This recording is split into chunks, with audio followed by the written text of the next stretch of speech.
시작하겠습니다. 오늘은 십계명 응용편 첫 번째 시간입니다. 제목은 종의 진정한 자유는 영원히 주인의 소유가 되는 것이다. 출애굽기 21장 2절에서부터 6절까지 말씀입니다.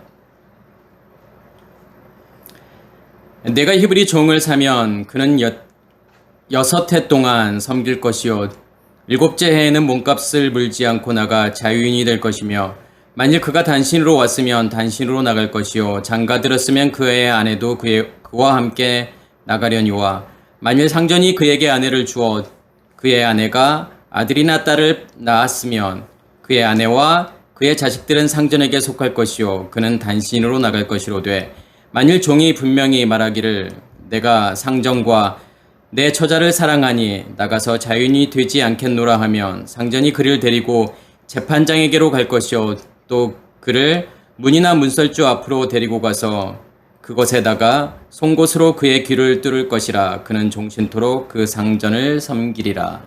아멘.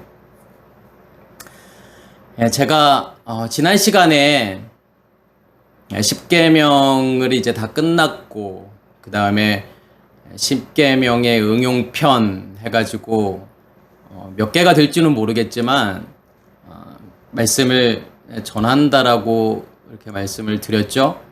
그래서 우리가 출애굽기 20장에 십계명이 나오고 21장에 보면 뭐 종에 관한 법, 폭행에 관한 법, 배상에 관한 법, 뭐 도덕에 관한 법 해서 이렇게 법들이 나오죠. 그래서 우리가 잘못 이해하면 십계명을 지금까지 들으셨던 분들은 아니겠지만 우리가 잘못 이해하면 십계명은 무엇처럼 생각할 수 있냐면 헌법처럼 생각할 수 있고 그 다음에 헌법이 나오고 그 다음에 뒤에 나오는 내용들이 마치 무슨 민법이나 형법 아니면 뭐 상법 이런 법에 관한 것들을 하나님께서 이스라엘 백성들에게 주셨다 이렇게 생각할 수도 있겠죠. 그렇지만 토라라고 하는 것은 무엇으로 번역되면 안 되는 글자냐면 단어냐면 율법으로 번역을 하면 안 되는 단어가 토라예요. 그럼 토라라고 하는 것은 무엇으로 번역을 해야 되는 거냐면 복음이라고 번역을 해야 되겠죠.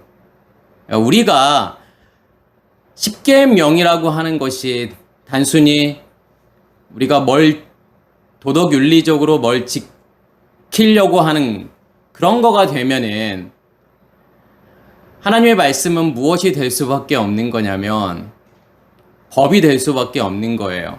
그러니까 법이라고 하는 것은 뭐냐면 반드시 지켜야 되는 거죠. 하라고 한 것은 해야 되는 거고 하지 말라고 하는 것은 하지 말아야 되는 게 법이에요. 그래서 하지 말라고 한 것을 하게 되면 뭘 받게 되죠? 법을 어기게 되면 뭘 받게 되냐면 벌을 받게 되잖아요. 그럼 우리가 하나님의 말씀을 무엇으로 이해할 수밖에 없는 거냐면 하나님이 시키는 거 그것을 하지 않으면 또 하나님께서 하지 말라고 했던 것을 하게 되면 무엇을 받는다라고 생각하는 거냐면 벌을 받는다라고 생각해요. 반대로 하나님이 하라고 한 거 열심히 하고 하지 말라는 거 안 하게 되면 복을 받게 된다라고 생각을 하는 거죠. 그것은 내가 하나님의 말씀을 지금 무엇으로 보고 있는 거냐면 법으로 보고 있는 거예요. 법으로 보고 있다라고 하는 것은 무슨 의미냐면 어떠한 체계로 내가 하나님의 말씀을 보고 있는 거냐면 선악의 체계, 내 안에 간직되어져 있는 선악의 체계를 가지고서 하나님의 말씀을 보니까 무엇처럼 보이는 거냐면 법처럼 보이는 거예요. 그래서 토라를 율법이라고 번역을 한 거예요. 그렇지만 그 선악의 체계로가 아니라 어떠한 체계로 말씀을 보게 되면 하나님의 의식의 체계로, 다시 말해서 생명나무의 체계로 하나님의 말씀을 보면 하나님의 말씀이 무엇으로 보일까요? 전부 다 복음으로 보이겠죠. 복음으로 보인다라고 하는 것은 무슨 뜻이냐면 그 모든 곳에서 그러니까 창세기 1장 1절부터 요한계시록 22장 21절까지의 모든 내용 가운데에서 우리가 누구를 발견할 수 있는 거냐면 예수 그리스도를 발견할 수 있는 거고 예수 그리스도가 나를 어떻게 바꿔 가시는지 나를 어떻게 변화시킬 것인지에 대한 내용이 뭐냐면 복음이죠. 그래서 우리는 이 말씀이라는 걸 통해서 무엇을 발견할 수 있어야 되는 거냐면 예수 그리스도를 발견할 수 있어야 되는 거예요. 그 예수 그리스도와 나와 무슨 관계가 있는지, 어떻게 예수 그리스도가 내 안에 계셔서 나를 바꾸는지, 다시 말해서 예수 그리스도 자체가 무엇으로 존재하게 되면, 생명나무로 존재하게 되면 그 생명나무에 의해서 무엇이 다 없어지게 되는 거냐면 선악의 지식의 나무가 다 없어지는 거예요. 나의 옛 의식의 체계가 다 없어지는 거죠. 그리고 누구의 것으로 충만하게 되는 거냐면 예수 그리스도로 충만한 거고 하나님의 것으로 충만하게 되는 것. 그게 복음이에요. 그러니까 하나님의 말씀은 무엇만을 설명하게 되는 거냐면 그것만을 설명하게 되죠. 그래서 우리가 그러한 관점으로, 어떠한 관점이냐면 하나님의 것으로 말씀을 보게 되면, 십계명을 보게 되면 그걸 통해서 무엇을 알게 되는 거냐면 살인, 간음, 도둑질이 무엇인지를 알게 되죠. 결국은 하나님께서 예수 그리스도를 통해서 그 살인과 간음과 도둑질의 문제를 해결하시겠다라고 하는 거예요. 그걸 무엇을 통해서 볼 수 있으셔야 되는 거냐면 십계명이라는 걸 통해서 볼 수 있으셔야 되겠죠. 왜 그러냐면 그게 우리의 믿음의 길이기 때문에, 우리가 가는 믿음의 길이기 때문에 그것을 우리는 볼 수 있으셔야 돼요. 그렇지 못하면 여전히 우리는 무엇으로 살게 되는 거냐면 선악의 지식의 나무를 가지고서 그것으로 무엇을 보며 살게 되는 거냐면 말씀을 보게 되는 거고, 다시 말해서 하나님을 보게 되는 거예요. 그러면 말씀은, 하나님은 무엇으로 존재할 수밖에 없는 거냐면 우상으로 존재할 수밖에 없다라는 거예요. 그래서 우리가 십계명의 내용이 무엇인지를 이해하게 되면 뒤에 나오는 21장, 22장, 23장의 내용들이 단순하게 민법이나 형법 이것을 설명하는 내용들이 아니라 이게 십계명을 다시 설명하고 있는 거구나 라는 것이 보이게 되죠. 우리가 여전히 하나님의 말씀을, 특히 출애굽기 21장, 22장, 23장의 내용들을 여전히 민법으로, 형법으로 그렇게 보고 있다 그러면 우리는 여전히 하나님을 무엇으로 인식하고 있는 거냐면 우상으로 인식하게 되는 거고, 하나님의 말씀은 그러면 무엇으로 존재할 수밖에 없는 거냐면 비유로 존재할 수밖에 없는 거예요. 보이지 않아요. 이 말씀을 우리가 민법이나 형법으로 보게 되면은 이 말씀을, 오늘 본문 말씀도 마찬가지예요. 이 말씀을 지금도 실천하면서 사는 사람이 있을까요? 히브리 종이 나오는데, 그러면 히브리 종이라고 하는 것은 어떠한 종족을 이야기하는 건가요? 이스라엘 사람을 이야기하는 건가요? 히브리 사람들에 관한 건가요? 그 히브리의 종을 이야기하는 걸까요? 그러면 나와 아무 상관없는 말씀이잖아요. 지금은 노예 제도라는 게 존재하지 않아요. 그러면 종이 존재하지 않는 건데 무슨 종을 해방시켜주고 자유롭게 되고 이러한 말씀들이 나와 무슨 상관이 있을까요? 이 종에 관한 법뿐만 아니라 폭행에 관한 것, 법, 배상에 관한 법, 이러한 법들 우리 지금 실천하지 않잖아요. 이거 지키는 사람은 아무도 없잖아요.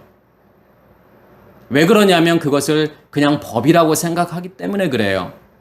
그렇지만 이 말씀들이 누구를 설명하는 거라면, 예수 그리스도만을 설명하는 거라면, 그게 보인다 그러면 이 말씀은 나를 보게 하는 말씀이죠.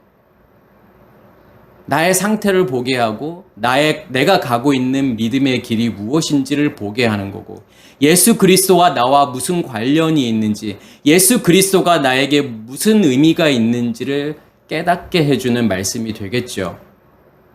오늘 말씀을 통해서 그것을 보실 수 있는 우리 모두가 되기를 간절히 소원합니다.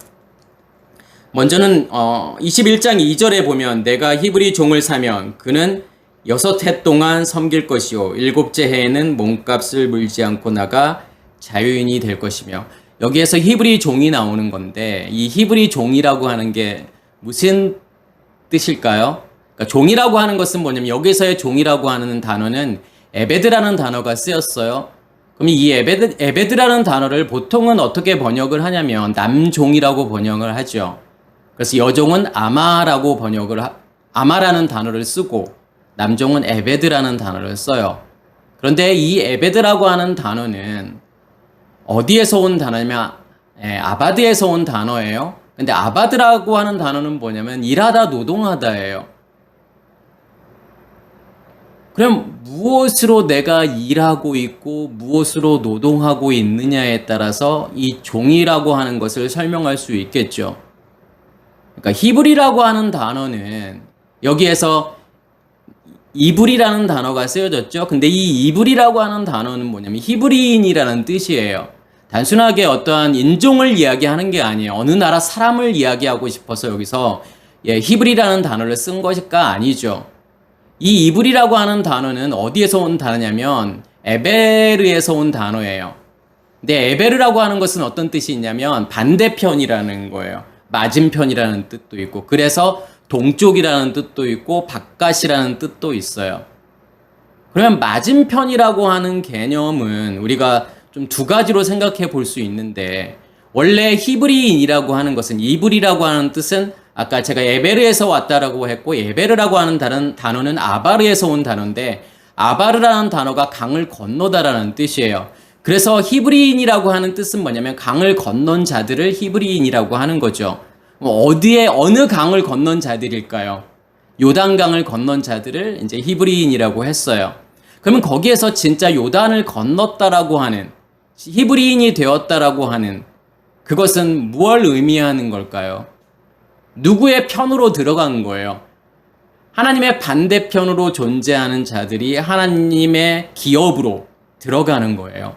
하나님 안으로 들어가는 거예요. 그게 진정한 히브리인이죠. 그렇지만 또 하나의 의미로서의 히브리인이라고 하는 것은 반대편. 그러니까 제가 아까 에베르라는 단어가 반대편이라고 그랬죠. 누구의 반대편으로 존재할 수 있다라고 하는 거죠. 하나님의 맞은편, 하나님의 반대편으로 존재하는 자들도 무엇이라고 이야기하는 거냐면 이불이라고 이야기하는 거예요. 히브리인이라고 하는 거죠. 그래서 누가 진짜 히브리인이냐 이거예요. 그럼 여기서 히브리 종이라고 하는 것은 결국은 뭘 이야기하는 거냐면 하나님의 반대편으로 존재하면서 그 상태로 일하고 노동하는 상태가 히브리 종이죠. 다시 말해서 어디의 상태를 이야기하는 거냐면 예굽의 상태를 이야기하는 거예요. 어디 안에 있는 상태예요? 율법 안에 있는 상태를 히브리 종이라고 이야기하는 거죠. 그러니까 율법 안에 있다라고 하는 것은 무엇과 반대편으로 존재하는 거냐면 복음과 반대편으로 존재하는 거예요. 하나님의 것이 존재하지 않는 상태가 율법이잖아요. 무엇으로 존재하는 상태가 율법이죠? 그러면요, 선악의 지식의 나무로 존재하는 상태예요. 그게 율법의 상태인 거고, 그게 히브리의 종이라는 거예요. 그러한 히브리의 종은 종을 사면은, 산다라고 하는 단어가 뭐냐면 카나라는 단어를 쓰죠. 누가요? 주인이요. 히브리 종에 있는 상태를 카나하는 거예요. 사는 거예요. 이 카나라고 하는 것은 뭐냐면 얻다, 획득하다라는 뜻이 있고 세우다, 건립하다라는 뜻도 있어요. 그러니까 좀 다른 의미 같은데 이 모든 것을 다 이 모든 단어의 뜻들을 다 포함하는 단어가 카나예요. 그러면 주인이 히브리 종을 사는 이유가 뭘까요? 무엇을 위해서 결국은 산다라고 하는 거냐면 세워주기 위해서 사는 거예요. 그럼 여기에서의 이 아돈이라고 하는 주인이라고 하는 것은 누구를 이야기하는 걸까요? 결국은요, 예수 그리스도를 이야기하는 거죠. 예수 그리스도가 우리에게 오시는 이유가 뭐예요? 뭘 하기 위해서 오시는 거죠? 우리를, 자기 자신을 통해서 우리를 사기 위해서 오시는 거예요. 종으로 존재하고 있는 우리를 그가 사는 거예요. 무엇을 위해서 사는 거죠? 뭘 하기 위해서 사는 거예요? 세우기 위해서요. 건립하기 위해서요. 무엇을 세우기 위해서요? 성전을요. 자기 자신을요. 거기에 세우기 위해서 우리를, 종이었던 우리를 사는 거예요. 그러면서 뭐라고 말씀을 하시는 거냐면 그 종은 6해 동안 주인을 섬길 것이요. 그러니까 섬기다라는 단어가 여기서도 아바드라는 단어가 쓰여지죠. 그러니까 아바드라고 하는 것은 일하다 노동하다라는 거예요. 그러면 무엇으로 지금 노동하는 거죠? 6해 동안. 6해 동안 섬겨야 되는 거고, 7해 되는 때에는 자유하게 된다라는 거죠. 그럼 우리가 이걸 통해서 무엇을 보실 수 있으셔야 되는 거냐면, 지금 큰 그림에서 설명하는 거예요. 너희가 6해라고 하는 것은 6일이라고 하는 거예요. 그래서 6일이라고 하는 것은 어떠한 의미를 담고 있는 단어일까요? 여기서 날이라고 하는 것은 우리의 무엇으로 존재하는 것, 빛으로 존재하는 그 시간이 요미고 그 시간이 날이에요. 그래서 진정한 날이라고 하는 것은 뭐냐면 무엇이 존재하지 않는 거냐면 어둠이 존재하지 않는 거예요. 라일라, 밤이 존재하지 않는 하나님의 것으로 존재하는, 하나님의 빛으로 존재하는 그 시간, 그 하나님의 시간을 무엇이라고 하는 거냐면 요미라고 하는 거죠. 그래서 6째 날이라고 하는 것과 6년이라고 하는 것은 같은 선상에서 우리가 보셔야 돼요. 연이라고 하는 그것이 뭐냐면 해죠. 근데 샤나라는 단어를 써요. 샤나가 해, 연 이런 뜻이 있어요. 그러면 해라고 하는 것은, 연이라고 하는 것은 무엇에 계속된 반복을 이야기하는 거죠? 빛과 어둠의 반복이에요. 낮과 밤의 반복이죠. 그래서 그 반복, 다시 말해서 저녁이 되고 아침이 되는 것의 반복을 뭐라고 이야기하는 거냐면 샤나라고 이야기하는 거예요. 그래서 샤나라는 단어가 뭔가를 반복하다, 연속되다, 또 변화되다 이런 뜻이 있어요. 낮과 밤이 우리에게 계속 주어지는 걸 통해서 무엇을 변화시키는 거냐면 무엇을 없애시는 거냐면 우리의 겉사람을 없애시는 거죠. 밤이라는 시간을 없애시는 거예요. 어두움을 없애시는 거예요. 그 일을 몇째 날까지 계속 하시는 거냐면 6째 날까지 하시는 거죠. 그래서 일하게 되는 거예요. 그 일하다라고 하는 단어가 어떤 의미가 있을까? 하나님께서 너희가 6일 동안에는 힘써 일해. 그렇지만 7째 날, 그 날에는 절대로 일하면 안 돼 라고 말씀하시는 이유가 뭘까요? 거기서 누가 일하고 있는 거죠, 그러면요? 누구의 일하심이에요? 하나님의 일하심이잖아요. 우리가 낮과 밤을 동시에 살고 있다라고 하는 것은, 낮이 존재한다라고 하는 것은 누구의 일하심인 거냐면 빛이 존재하고 있는 거죠. 하나님의 일하심이에요, 그것은요. 내가 일할게. 내가 너희 안에서 일할 거야. 그렇지만 6째 날 자카르와 네케바의 연합, 그리스도와 나와의 연합이라고 하는 것은 무엇이 멈춰지는 거냐면 하나님의 일하심이 멈춰지는 거예요. 왜요? 무엇이 죽었기 때문에, 우리의 겉사람이 죽었기 때문에요. 그리고 또한 나의 일하는 것도 멈춰지는 거죠. 내가 일하고 있다라고 하는 것은 6째 날 동안 내가 일하고 있다라고 하는 것은 무슨 뜻이냐면 무엇이 여전히 내가 존재하고 있다라는 거냐면 겉사람이 존재하고 있다라는 거예요. 그러면 겉사람이 존재하고 있기 때문에 겉사람으로 일하게 되죠. 그게 밤이라는 시간이에요. 하나님께서는 낮이라는 시간을 통해서 일하셔요. 어떠한 일을 하시는 거죠? 첫째 날부터 6째 날까지의 일. 다시 말해서 무엇을 만드는 일을 하시는 거냐면 우리의 속사람을 만드시는 일을 하는 거죠. 씨 가진 열매를 만드시는 그 일을 하는 거고 우리는 겉사람으로 살 수밖에 없다라는, 겉사람의 일을 하면서 노동을 하면서 살 수밖에 없는 건데, 샤바트가 왔다라고 하는 것은, 7째 날이 왔다라는 것은 무엇이 멈춰지는 거냐면 하나님의 일하심이 멈춰지는 거고 우리의 일함도 멈춰지는 거죠. 겉사람이 죽었기 때문에 겉사람으로 하는 모든 것들은 다 멈춰진다라는 거예요. 그래서 하나님께서 7째 날이 되면 아무도 일하지 마 라고 말씀하시는 것은 하나님의 일이 멈췄고 나로 하는 모든 것들이, 그 일이 다 멈췄다라는 것을 의미하는 거예요. 그래서 6해 동안은 주인을 위해서 열심히 일을 해야 되는 거예요. 여기에서 일이라고 하는 것은 내가 하는 일이 아니라 누가요? 주인이요.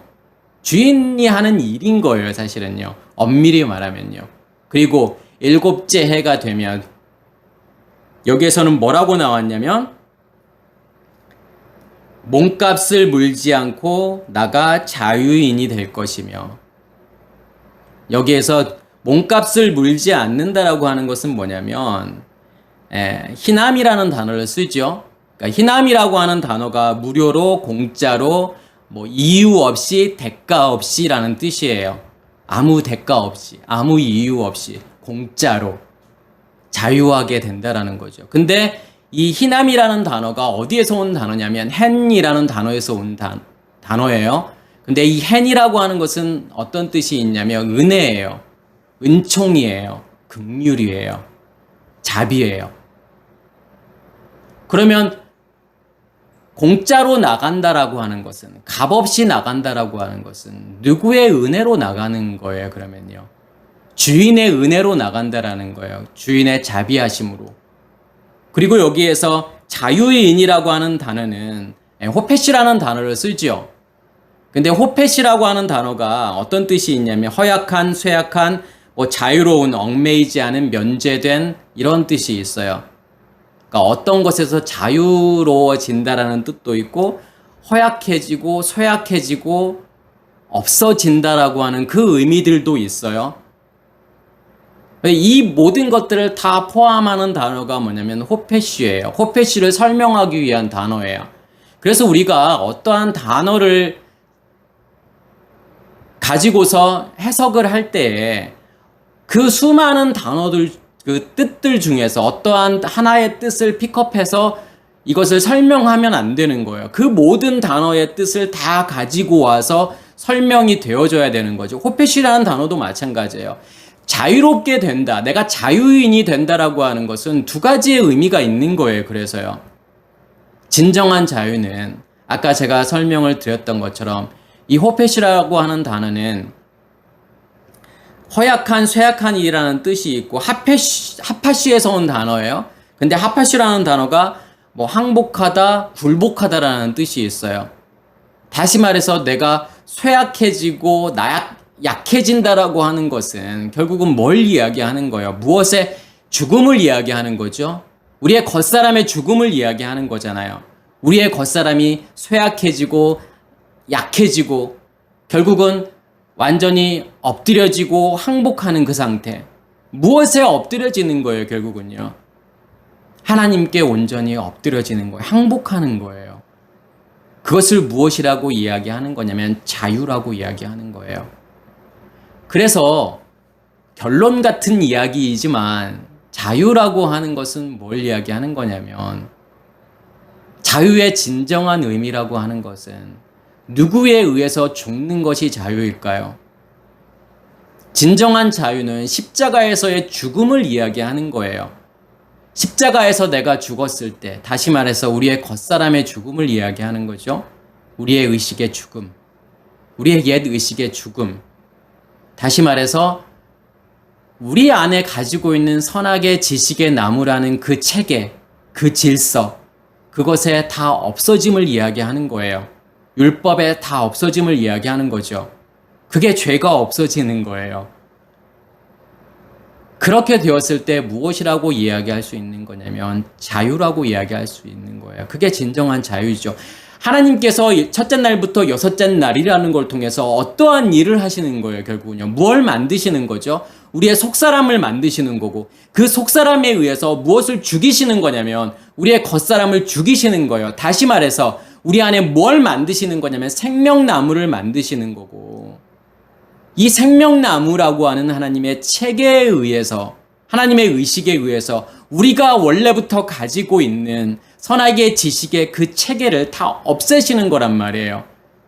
그러한 모든 일들을 첫째 날부터 여섯째 날까지 하시는 거고, 그리고 일곱째 날 우리에게 샤바트 안식을 주시는 건 뭐냐면 그 안식인이라고 하는 것은 자유를 주시는 거예요. 그래서 무엇을 통한 자유인 거냐면 우리의 죽음을 통한 자유인 거예요. 그래서 진짜 자유하게 되려면 무엇을 통과하지 않으면 자유롭게 될 수 없는 거냐면, 자유인이 될 수 없는 거냐면 십자가를 통과하지 않으면, 죽음을 통과하지 않으면 절대로 자유라는 것은 있을 수 없다라는 거예요. 그리고 3절에서부터 이제 6절까지의 내용들이 제가 앞에서 말씀드렸던 그 첫째 해부터 일곱째 해, 그것이 무슨 의미가 있는지를 다시 설명하는 내용들이에요. 그러면 3절에는 어떤 내용이 나오냐면, 만일 그가 단신으로 왔으면 단신으로 나갈 것이요, 장가 들었으면 그 아내도 그와 함께 나가려니와. 단순한 종에 관한 법이 제가 아니라고 말씀을 드렸죠. 너 혼자 왔어? 너 단신으로 왔어? 그러면 그냥 너 혼자 나가면 돼. 일곱째 해가 되어서 나가면 돼. 그리고 네가 만약에 장가 들었으면, 아내가 있으면 아내와 같이 나가면 돼. 라고 말하는 것처럼 보이잖아요. 그런데 지금 그것을 설명하고 싶은 게 아니에요. 여기에서 나오는 단신이라고 하는 단어는 가프라는 단어가 쓰여졌어요. 그래서 그의 가프 안에서라는 거예요. 그의 가프 안에서 왔으면, 그의 가프 안에서 나아가라는 거예요. 진행하다라는 거예요. 야자라는 단어를 썼죠. 그러면 그게 무슨 말일까요? 이 가프라는 단어가 지금 무엇으로 번역한 거냐면 몸으로 번역을 했어요. 근데 이 가프라는 단어는 어떤 뜻이 있냐면 뒤라는 뜻이 있고, 뒤이기 때문에 등이라는 뜻이 있고, 또 몸이라는 뜻이 있어요. 그런데 이 가프라는 단어는 구약 성경을 통틀어서 4번밖에 나오지 않기 때문에, 그리고 이 4번 중에서 3번은 이 본문에만 나와요. 그리고 나머지 하나는 뭐냐면 잠언 9장 3절에 나와요. 그래서 잠언 9장 3절에 나오는 내용 말고 나머지 3번이 이 본문에서 나오기 때문에 사실은 가프가 어떠한 의미가 있는지를 안다라고 하는 것이 결코 쉬운 일이 아니에요. 성경에서는 뭐냐면 한 번밖에 안 쓰이거나 아니면 한두 번밖에 안 쓰이는 그런 단어들이 많이 나와요. 그러면 그러한 단어들을 어떻게 우리가 해석을 해야 될 거냐. 그래서 여기에는 이것을 번역하는 사람들이 하나님의 말씀을 종에 관한 법이라고 생각을 하고 있기 때문에 그러한 체계를 가지고서 뭘 할 수밖에 없는 거냐면 번역이라는 것을 할 수밖에 없는 거예요. 그러면 가프가 무슨 의미, 무슨 뜻이 있는지를 우리가 추론할 수 있는 것은 뭐냐면 이 단어가 유래가 어떤 것이냐, 그리고 이 단어가 잠언 9장 3절에는 어떤 의미로 쓰여졌느냐를 보셔야 돼요. 그걸 가지고서 가프는 이런 거구나라는 것을 우리가 유추할 수 있겠죠. 그러면 가프라고 하는 단어는 굽어진이라는 뜻이 있어요. 그러면 굽어졌다라고 하는 것은 두 가지 의미가 있을 수 있어요. 뭐냐면 굽어졌다라는 것은 똑바르지 못한다라고 하는 거죠. 휘어진 거란 말이에요. 그럼 똑바르지 못한다라고 하는 것은 뭘 이야기하는 거냐면 진리가 아니라는 거예요. 진리는 바른 거예요. 똑바른 거죠. 그래서 이렇게 굽어져 있다라고 하는 것은 위에가 튀어나온 건데, 그러면 뭔가가 지금 높아져 있는 거잖아요. 그럼 무엇으로 지금 높아져 있느냐의 문제죠. 그래서 아까 제가 말씀을 드렸던 것처럼 굽어져 있는 상태. 그러면 다시 말해서 나의 것으로, 옛 의식의 체계로 내가 그것으로 교만한 상태를 의미하는 것일 수도 있고, 또 하나 이게 굽어졌다라고 하는 것은 복종을 의미하는 거예요. 내가 복종된 상태. 그러니까 높아졌다라고 하는 것은 교만을 이야기할 수도 있는 거지만 또 다른 의미는 자람을 의미하는 거예요. 하나님의 것이 내 안에서 자라난 것을 이렇게 높아졌다라고 이야기하는 거죠. 그래서 어떠한 높아져 있는 그 상태를 무엇이라고 이야기하는 거냐면 가프라고 이야기하는 거예요. 그래서 잠언 9장 3절에는 어떤 내용이 나오냐면 1절에서부터 4절, 9장 1절에서부터 4절까지의 내용은 뭐냐면 지혜와 어리석은 자가 나와요. 그런데 지혜가 무엇을 준비하는 거냐면 집을 만드는 거예요. 집을 만들고 7 기둥을 다듬어요. 그리고 무엇을 준비하는 거냐면 짐승을 잡고 포도주를 섞어서 무엇을 만드냐면 상을 만들어요. 상을 베푸는 거예요. 뭘 이야기하고 싶은 걸까요, 이게요? 그 지혜는 누구를 이야기하는 거예요, 그러면요? 예수 그리스도를 이야기하는 거죠. 호크마. 그 호크마라고 하는 지혜는 예수 그리스도가 집을 짓고 7 기둥을 다듬어서 뭘 만드는 거냐면 상을 베풀 준비를 하는 거예요. 상을 베풀 준비를 한다라고 하는 것은 안에 있는 것을 주는 거예요. 만들어서 주는 거예요. 짐승을 잡고 포도주를 섞어서 상을 베푸는 거예요. 어디에서 베푸는 거냐면 3절에 보면은 높은 곳에서 부른다라고 하는 거예요. 누구를 부르는 거냐면 어리석은 자를 불러서 그 어리석은 자에게 무엇을 주는 거냐면 아까 자기가 만들었던 거, 그렇게 베풀려고 만들었던 상을 차려서 주는 거예요. 어리석은 자에게요. 근데 어떠한 상태로 주는 거냐면 성의 높은 상태로 준다라고 하는 거예요. 거기에서 가프라는 단어가 곧이라고 하는 단어로 번역이 됐어요. 어떤 장소를 의미하는 거예요. 그럼 어떠한 상태로 주는 거예요? 내가 성중에 높은 상태로 준다라고 하는 거죠. 그러니까 높은 상태로 준다라고 하는 것은 결국은 뭐가 있다라는 거야? 자람이 있다라는 거잖아요. 내가 자랐다라는 거야. 높아졌다라고 하는 거죠. 높아졌기 때문에 물은 높은 곳에서 낮은 곳으로 흘러가요.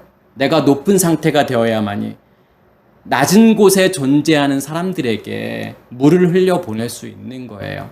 지금 그것을 의미하는 단어가 가프라는 거예요. 예수 그리스도께서, 그렇게 호크마이신 예수 그리스도께서 어리석은 상태에 있는 우리에게 그 상을 베푸실 거라는 거죠. 자기 안에 있는 것을 주실 거라는 거예요. 왜요? 높은 상태에 있기 때문에요.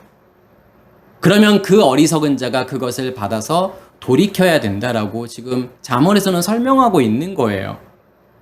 그럼 여기서의 가프도 마찬가지예요. 너희가 단신으로 왔으니까 단신으로 가. 너 혼자 왔어? 그럼 혼자 가. 결혼했어? 그럼 아내 데리고 가. 지금 그런 이야기가 아닌 거예요. 그러면 그의 가프 안에서라고 하는 것은 그의 높음 안에서라는 거죠. 그럼 다시 말해서 그의 높음 안에서 왔다라고 하는 것은 뭘 이야기하는 거예요? 누구를 이야기하는 거예요? 누구를 설명하는 거예요? 사실은 여기에서는요. 아돈을 설명하는 거란 말이에요. 주인을 설명하는 거예요. 주인이 온 거예요, 나에게요. 높은 것으로, 높은 상태에서 온 거예요. 자기의 것을 넘겨주기 위해서요. 그렇게 그의 가프 안에서 왔다면 그의 가프 안에서 가라고 하는 것은 야짜라는 단어를 썼잖아요. 야짜라는 단어는 뭐냐면 나아가다, 진행하다라는 거예요. 뭐가 계속 진행되어지는 그 상태를 무엇이라고 이야기하는 거면 야짜라고 이야기를 하죠. 그래서 야짜가 몇째 날에 나오는 거냐면 셋째 날에 나와요. 내 안에 씨가 심겨지게 되고 내가 마른 땅이 되었으면 그 씨가 싹이 나서 채소가 되고 씨 맺는 풀이 되고 씨 맺는 채소가 되고 씨가 진 열매 맺는 나무가 되잖아요. 그 모든 진행 과정들을 무엇이라고 이야기하는 거냐면 야짜라고 이야기하는 거예요. 그가 앞으로 내게 와서 나에게 자기 안에 있는 것을 넘겨주는 거, 그걸 통해서 내가 믿음의 길을 가고 있는 거라는 거예요. 그래서 그것으로 와서 그것으로 가고 있다라는 것을 지금 뭐라고 번역을 한 거냐면 단신으로 와서 단신으로 나갈 것이오라고 번역을 한 거예요. 만약에 장가 들었으면, 그러니까 장가 들었다라고 하는 것은 누가 존재하고 있는 거죠? 이샤가 존재하고 있는 거잖아요. 아내가 존재하고 있는 거예요. 그럼 여기서의 아내는 무엇을 이야기하는 거죠? 내 안에 간직되어져 있는 거. 그럼 내 안에 간직되어져 있는 것은 뭘 이야기하는 거예요? 빛이잖아요. 불이잖아요. 그래서 불이라는 단어가 애쉬라는 단어를 쓰는 거고, 이샤라는 단어도 알레포와 쉰이 있고 그 다음에 헤이라는 자음이 붙잖아요. 다시 말해서 어떠한 것으로 내가 간직한 상태를 지금 이샤라고 이야기하는 거냐면, 무엇을 간직한 상태를 이샤 여자라고 이야기하는 거냐면 내 안에 빛을 간직한 상태, 불을 간직한 상태예요. 그것이 무엇이기 때문에요? 생명이잖아요. 다시 말해서 그 예수 그리스도가 나에게 온 거란 말이에요. 무엇으로 온 거예요? 갚으러 온 거잖아요. 갚으러 왔다라고 하는 것은 뭘 위해서 온 거냐면 나와 함께 십자가에서 그 죽음을 죽으러 온 거란 말이에요. 나의 옛 의식을 깨버리고, 성경은 이제 그것을 회개라고 이야기하죠. 내가 예수와 함께 십자가의 죽음으로 그 생명을 우리에게 주시는 거란 말이에요. 빚을 우리에게 넘겨주는 거죠. 그것을 이샤라고 이야기하는 거예요. 그러면 그 이샤가 존재하고 있으면 그 이샤로 뭐냐면 야자 나가는 거예요. 진행하는 거예요. 다시 말해서 무엇을 가는 거냐면 믿음의 길을 간다라고 하는 것을 지금 설명하고 싶은 거죠. 제가 이러한 모든 본문들이 십계명을 제가 설명한다고 그런 말씀을 드렸죠. 그러면 여기에서는 지금 무엇을 설명하고 싶은 거냐면 살인의 문제가 무엇인지를 설명하고 싶은 거예요. 살인이라고 하는 것은 결국은 내가 무엇으로 존재하고 있을 때 살인인 거냐면 히브리 종으로 존재하고 있을 때 그것을 살인이라고 이야기하는 거고, 그러한 살인의 상태를 누가 해결하시는 거예요? 결국은요, 주인이요, 그 아돈이 우리를 취해서 자기의 안에 있는 것으로 그 십자가의 죽음이라는 걸 통해서 우리에게 뭘 간직하게 만드는 거냐면 자기의 생명을 간직하게 만드는 거예요. 그렇게 되었을 때, 그 생명이 내 안에 간직이 되었을 때 무엇이라고 이야기하는 거냐면 이 살인의 문제가 해결이 되었다라고 이야기하는 거예요. 왜요? 죽었기 때문에요. 그 살인이 이루어졌기 때문에요. 어디에서요? 십자가에서요. 번제단에서요. 그래서 그 생명을 간직한 자들은 무엇을 통과한 거냐면 살인의 문제를 통과한 거예요. 그리고 난 다음에 4절에는 만일 상전이 그에게 아내를 주어 그의 아내가 아들이나 딸을 낳았으면 그의 아내와 그의 자식들은 상전에게 속할 것이요 그는 단신으로 나갈 것이로되. 상전이 그에게 무엇을 준 거냐면 아내를 준 거예요. 아내를 주었다라고 하는 것은 제가 금방 설명드렸던 것처럼 무엇을 우리에게 넘겨주신 거죠? 그 생명을요. 그 빚을, 그 불을 우리에게 넘겨주신 것. 그리고 난 다음에 아들과 딸을 낳았다라고 하는 것은 지금 뭘 이야기하고 싶은 거예요? 아들이라고 하는 것은 결국은 그 이샤가 뭐라는 걸 설명하는 거냐면 그 이샤가 벤 아드리아라고 설명하는 거예요. 씨잖아요. 그 씨를 우리에게 넘겨주시는 거고, 여기에서 벤이 나오고 바트가 나오잖아요. 벤은 아들이고 바트는 딸이에요. 이 딸이라고 하는 것은 제가 지난번에도 한번 설명을 드렸던 것처럼 뭘 이야기하는 거죠? 예루살렘과 그 예루살렘의 위성 도시들을 무엇이라고 이야기하려면 그 촌락을 바트라고 이야기했단 말이에요. 그러면 여기서 바트가 의미하는 것은 씨와 그 씨를 둘러싸고 있는 무엇을 의미하는 거예요? 과육을 의미하는 거죠. 그럼 여기에서 아내와 자식들이 의미하는 것은 결국은 셋째 날에 씨 가진 열매를 의미하는 거예요. 그 씨 가진 열매가 그 아들과 딸을 낳았으면 그의 아내와 그의 자식들은 상전에게 속할 것이요. 누구의 것이에요? 그러면요. 그것은요. 우리 안에서 뭐가 만들어진 거죠? 영의 몸이 만들어진 거고 우리 안에 속사람이 만들어진 거예요. 그러면 그것은요. 누구의 기업인 거예요? 그 땅은요. 그 결과물은요. 하나님의 것이잖아요. 하나님의 소유잖아요. 그러면 그 간직한 것으로 나아가게 된다라고 하는 것을 지금 단신으로 나갈 것이라고 번역을 한 거예요. 그 간직한 것으로. 내 안에 간직한 것으로 내가 믿음의 길을 가게 된다라고 하는 거죠. 그러면 이걸 통해서 뭘 설명하고 싶은 걸까요? 내 안에 아들이 있고 딸이 존재하고 있다. 다시 말해서 씨 가진 열매가 존재하고 있다. 그러면 지금 누구라는 존재를 그렇게 설명하는 거예요. 내 안에 간직되어 있는 그 주인을 무엇으로 설명하는 거냐면 그 예수를 무엇으로 설명하는 거냐면 이샤로 설명하는 거고 아들과 딸로 설명하는 거예요. 예수 그리스도죠. 예수 그리스도에 의해서 만들어진 결과물이잖아요. 씨 가진 열매라고 하는 것은요. 첫째 날과 둘째 날의 결과물이죠. 그러면 아들과 딸을 내가 본다라고 하는 것은, 딸을 가지고 있다라고 하는 것은 어떠한 존재가 지금 명확해지는 거예요. 무엇을 설명하기 위해서 아들과 딸이 존재하는 거냐면, 내 안에 있는 그 생명을 설명하기 위해서 하나님이잖아요. 그 하나님을 설명하기 위해서 아들과 딸이 존재하는 거예요. 아내가 존재하는 거예요. 이런 걸 통해서 무엇을 설명하는 거냐면, 하나님이라는 존재를 설명하는 거고, 하나님을 경험하는 거고, 하나님을 인식하는 거예요. 그러면 내 안에 어떠한 존재가요? 하나님이라는 존재가 더 선명해지고 더 분명해지죠. 그러면 그럴수록 무엇이 사라지고 없어져요. 내가 만들어 놓은 나의 옛 의식의 체계, 나의 선악의 체계가 만들어 놓은 우상이라고 하는 존재, 밖에 있는 남편, 밖에 있는 우상이 희미해지고 사라지고 없어지게 돼요. 처음에는 그것 때문에 힘들고 고통이에요. 그러니까 성경이 말하는 고통은 그것을 보는 고통을 말하는 거예요. 내가 만들어 놓은 우상, 금송아지잖아요.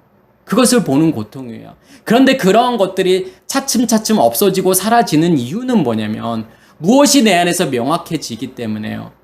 무엇을 보기 때문에, 무엇을 경험하기 때문에요.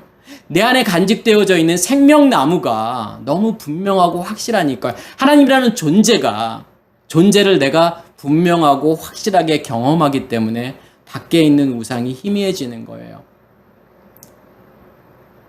그래서 간음이라고 하는 것이 뭐냐면, 내 안에 있는 남편보다 밖에 있는 남편이 더 커 보이면 그것을 간음이라고 이야기하죠. 간음이 일단 성립이 되려면 뭐가 존재해야 돼요? 남편이 존재해야 돼요. 그렇지만 이 안에 있는 남편의 존재가 희미한 거예요. 그렇지만 이 안에 있는 남편의 존재가 가면 갈수록 더 분명해지고 선명해지게 되죠. 그러면 밖에 있는 남편의 존재가 작아 보이는 거예요. 아무것도 아닌 것처럼 보이는 거예요. 그것을 성경은 뭐라고 이야기하는 거냐면, 간음의 문제가 해결이 되었다라고 이야기를 하죠. 지금 간음이라고 하는 것을 이런 식으로 설명하는 거예요. 두 번째 계명이죠. 우상을 만드는, 내가 만들어 놓고 새긴 우상. 그것을 섬길 수밖에 없는 이유는 무엇이기 때문에, 무엇으로 아직도 존재하고 있기 때문에, 간음의 상태로 존재하고 있기 때문에 그런 거라는 거예요. 그러면서 5절에 만일 종이 분명히 말하기를 내가 상전과 내 처자를 사랑하니 나가서 자유인이 되지 않겠노라 하면, 내가 상전과 내 처자식을 사랑한다라고 하는 것은 결국은 뭘 이야기하는 거냐면, 제가 앞에 설명드렸던 그 내용들이에요. 분명히 드러나는 거예요.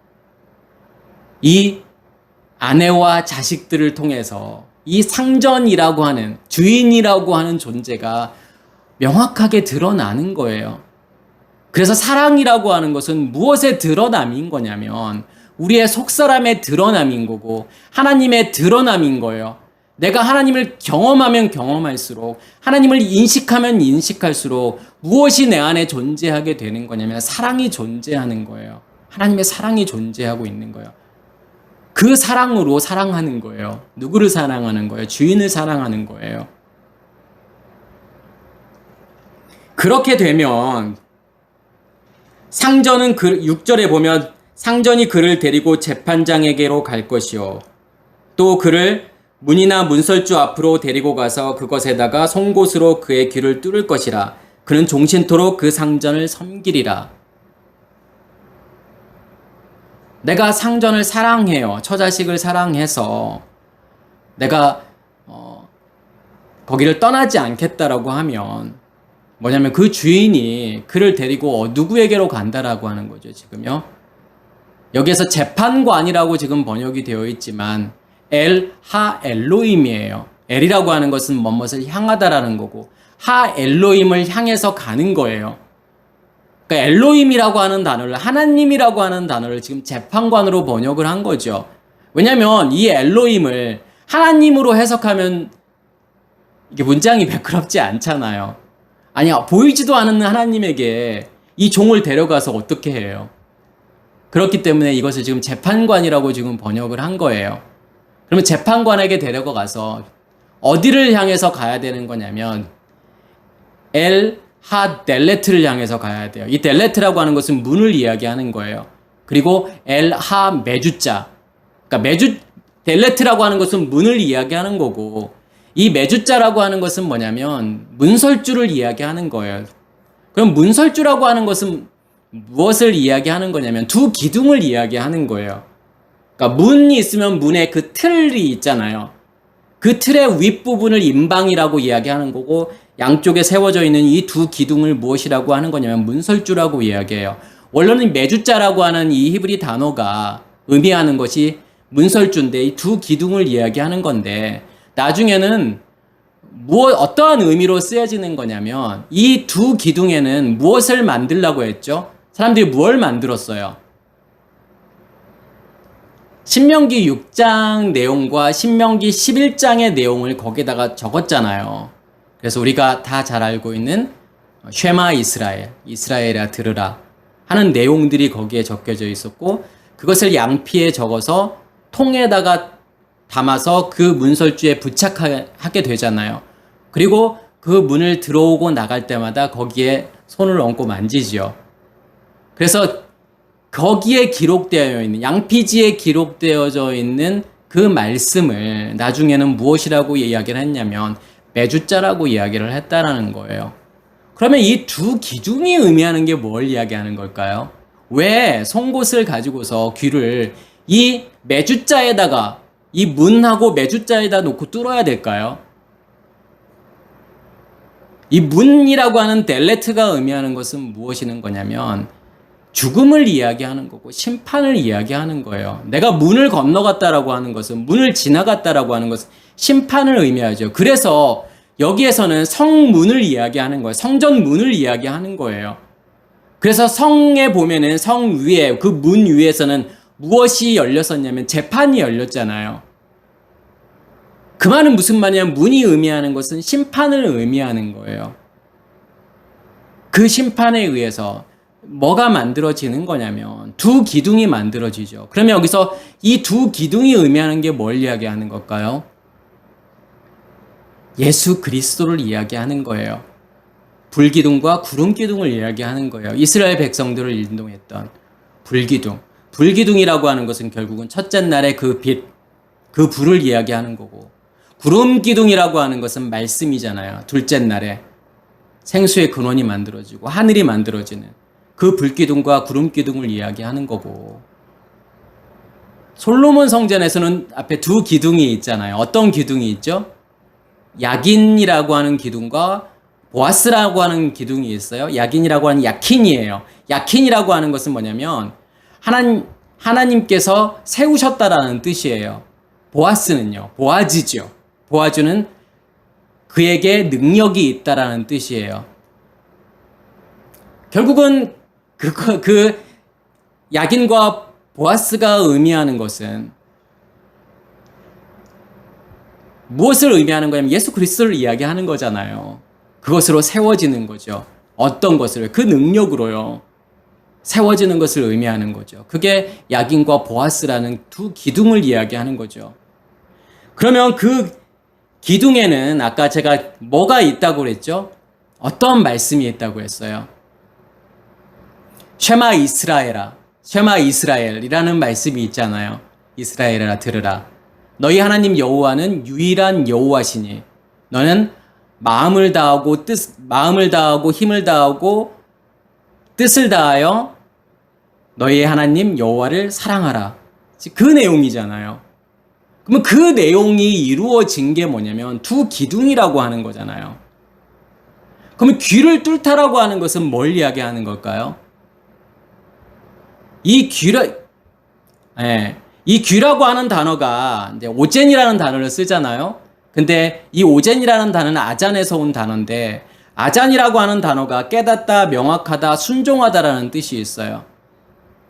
결국은 귀를 뚫는다라고 하는 것은 단순하게 우리가 거기다가 귀고리를 이렇게 하기 위해서 귀를 뚫는 그러한 것을 이야기하는 것이 아니라 듣게 됐다라고 하는 거예요. 명확해졌다라고 하는 거예요. 뭐가 확실해지고 분명해지고 명확해졌다라고 하는 거죠. 하나님이라는 존재가요. 하나님이라는 말씀이요. 그 말씀에 아까 제가 이게 오젠이라고 하는 단어가 아잔, 순종하다라는 뜻이 있다고 그랬잖아요. 하나님께 온전히 순종되어지는. 다시 말해서 쉐마 이스라엘이잖아요. 쉐마 이스라엘이라고 하는 것은 이스라엘아 들으라는 거예요. 듣다라고 하는 것은 단순히 귀로 듣는 것을 이야기하는 것이 아니라 인식하는 거예요. 아는 거예요. 깨닫는 거예요. 누구를요? 하나님이라는 존재를요. 귀를 뚫는 것은 결국은 뭘 이야기하는 거냐면 쉐마 이스라엘을 이야기하는 거고, 그 쉐마 이스라엘이라는 걸 통해서 뭐가 이루어지는 거예요? 하나님을 경험하는 걸 통해서 내가 마음을 다하고 힘을 다하고 뜻을 다하여, 그게 하나님을 사랑하는 거예요. 제가 마음은 말씀을 드렸죠. 레바브, 우리의 성전이 만들어지는 거고, 그 성전에 힘을 다한다라고 하는 것은 메오드, 넘쳐 흐르는 거예요. 무엇이요? 무엇으로 충만한 상태예요?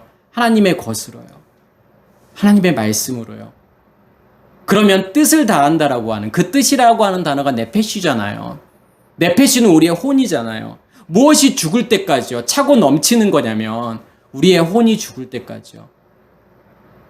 나라는 존재가 사라지고 없어질 때까지요. 그렇게 되어야만이 뭐가 되는 거예요? 영원히 그 주인의 종이 되었다라는 것을 말씀하는 거예요. 쉐마 이스라엘이 되었다라는 거예요. 그게 귀를 뚫는 거예요. 그래서 하나님의 사랑이 내 안에서 충만하게 되어서 나를 죽였다라고 하는 거잖아요. 그게 도둑질이라니까요. 나의 감춰져 있는 모든 것들을 다 죽이시는 거예요. 무엇이 송곳이 되어서요? 두 기둥이요. 예수 그리스도라는 그 두 기둥이, 야긴과 보아스라는 그 두 기둥이 송곳이 되어서 내 귀를 뚫는 거란 말이에요. 무엇하기 위해서요? 하나님을 인식하라고요. 하나님을 경험하라고요. 하나님을 알으라고요. 순종되어지라고요. 그래서 귀를 뚫는 행위는 뭐냐면 복종이고 순종이잖아요. 영원히 종이 되었다라는 거잖아요. 영원히 누구의 종이 되는 거냐면 그는 종신토록 상전을 섬기리라. 아까 제가 호페슈라는 단어를 말씀을 드렸죠. 자유인. 진짜 자유인은 뭘까요, 그러면요? 그 주인에게서 벗어나는 것이 자유인일까요? 성경은 그 주인에서, 그 아돈이라는 주인에서 벗어나는 것을 자유라고 말하는 게 아니라 영원히 그의 종이 되는 것을 자유라고 이야기하는 거예요. 어떻게 되었기 때문에요? 내가 하나님을 분명히 인식하게 되었고 하나님을 경험하게 되었고 그걸 통해서 나의 겉사람이 죽었기 때문에 내가 온전히 하나님을 사랑하는 거잖아요. 주인을 사랑하는 거란 말이에요. 그게요. 그 사랑이 이루어졌기 때문에, 그 사랑을 내가 경험했기 때문에 영원히 그의 무엇으로 존재하게 되는 거냐면 종으로 존재하는 거. 종으로 존재한다는 것은 무슨 의미냐면 죽었다라고 하는 거예요. 나의 겉사람이 죽었다라는 거예요. 나의 겉사람의 사라짐이에요. 그게 도둑질의 문제가 해결이 된 거잖아요. 감춰져 있는, 꼭꼭 숨겨져 있는 나의 겉사람의 것들, 그게 전부 드러났다라는 거잖아요. 전부 드러나고 다 죽었다라는 거예요. 이 말씀을 통해서 살인, 간음, 도둑질이 문제가 보이시나요? 십계명의 내용들이 보이시나요? 이게 복음이라고 하는 게 보이시나요? 이게 예수 그리스도를 설명하고 있다라는 게 보이시나요? 성경 전체가 다 예수 그리스도를 설명하고 있다라는 게 보이시나요? 그렇게 생각 안 했을 수도 있잖아요. 이 본문을 보면서 그냥 예전에 종들은 이렇게 하라고 했구나. 지금 나와는 별 상관은 없지만 그런 말씀 정도로만 생각했겠죠. 그렇지만 이 본문을 통해서 예수 그리스도가 보이게 되고 복음이 무엇인지를 알게 되는 거죠. 결국은 진정한 호페슈라고 하는 것은, 자유라고 하는 것은 누구 안에 있을 때? 하나님 안에 있을 때요. 그리스도 안에 있을 때, 그 의식 가운데 존재할 때, 그 안에 영혼이 존재할 때, 그게 성경이 말하는 자유라고 하는 거예요. 그것을 설명하고 싶은 거예요. 예수 그리스도를 통해서 내가 너에게 참 자유를 줄 거야. 진정한 자유를 줄 거야. 그런데 그러기 위해서는 너가 죽어야 돼. 예수 그리스도에 의해서 너라는 존재는 없어져야 돼. 너라는 존재는 사라져야 돼. 그것을 설명하고 싶은 거죠. 예, 오늘 본문의 이러한 모든 일들이 우리 안에서 온전히 일어나기를 간절히 소원합니다. 마치겠습니다.